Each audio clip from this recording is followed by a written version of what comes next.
Hey, it's Sam here from Train of Thought. Today we're going to be talking about a really useful tool for getting stuff done when you're working from home. Now, before we do anything, just make sure to hit that subscribe button so you don't miss out on any upcoming videos. Now, working from home has its joys, its pitfalls, but one of the hardest is sometimes to get things done.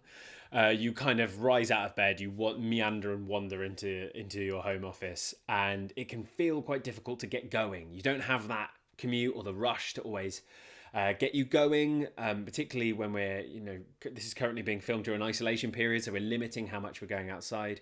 So it can be difficult to get the day going. So what tends to happen is we write a to-do list of all the things we've got to do. And the immediate temptation is to just make that list smaller.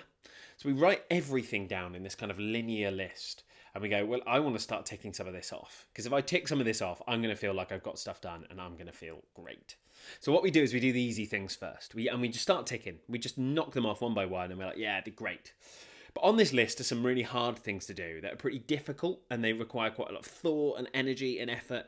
So we kind of leave those because what we want to feel is like we're achieving stuff, like we're getting stuff done. So we kind of park them to the side whilst we tick off all the easy things. What happens is we kind of make our way through the day and suddenly the amount of time we have left isn't that great. We've got a couple of hours left maybe. And we're suddenly left with these really, really horrible, hard things to do. And now we're a bit tired because we spent loads of time on that other stuff. And suddenly we've got this really difficult thing to do. And so we get to it, but we're tired and we're not really up for it and we're feeling drained. And so that suddenly becomes a real challenge. I worked like this for years. That was definitely me. I really wanted to feel like I was smashing things and getting things done. So I would tick off the kind of easy ones, leaving myself these kind of stinkers. Now, there's a really useful tool that can prevent us from doing this. And I think, by the way, that this is way harder when you're working from home because there's other stuff you can add to the list that isn't necessarily work. So, for example, you've got to put a wash on, maybe, or you've got to clean the kitchen, or whatever it is, and you can chuck that on your to-do list. And you go, well, I'll do the wash, and then that'll be pretty productive. And because there's all this other distraction and temptation, you've added to the little things, and you're still not getting the important stuff done. And the thing with the important stuff is that's what makes you valuable. That's what makes you really achieve and valuable to your company, to your business. It's the deep work, the hard stuff, the complicated stuff. That's how we generate value. So I'm going to talk through a tool we have, and it came from a book called Brian Tracy called Eat That Frog. And the metaphor for me really, really helped me to put it into practice. So imagine that your to-do list, rather than a linear list, is a plate of frogs. They're little frogs. You're going to have to eat them. To do each one, you're going to have to eat it. Now, if you don't eat it, it's going to hop onto tomorrow, because that's what frogs do. So you've got this array of frogs here, and the little tasks actually look, if you're going to have to eat a frog, they're the ones you're probably going to want to eat. It doesn't look that gross. They're not that big. You can kind of nibble it down quite easily.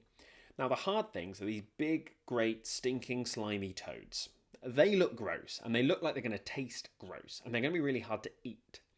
Now, our temptation usually is to eat all the nice-looking frogs because they're more digestible. And then we'll leave ourselves the toad till last. And we'll do the toad last. But by this point, there's a couple of flaws with that. One, you're already full of frogs when you have to eat the big toad. So it's going to be all the harder to eat. Two, every time you look at that plate of frogs, that toad is going to be there. So you may eat a little frog, but you're mentally going, oh, but there's the toad. And that makes every frog you eat harder.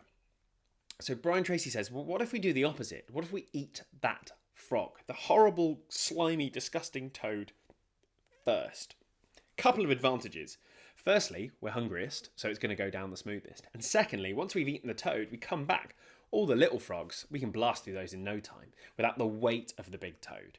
And this is the approach to the to-do list. Basically, when you do your to-do list, work out the hardest, most difficult thing and do it first. You'll be freshest because it's the start of the day. You won't have got bogged down in everything else yet. You'll be less distracted, less stressed, all those kind of things. And once you're out of the way, the rest of the day kind of looks fine. You can just blast through those things. Maybe you can finish early or spend your time another way. But actually, by doing the hardest thing, we free ourselves from it rather than spending all day just staring at that stinking toad and thinking at some point I'm going to have to shove that down my gob.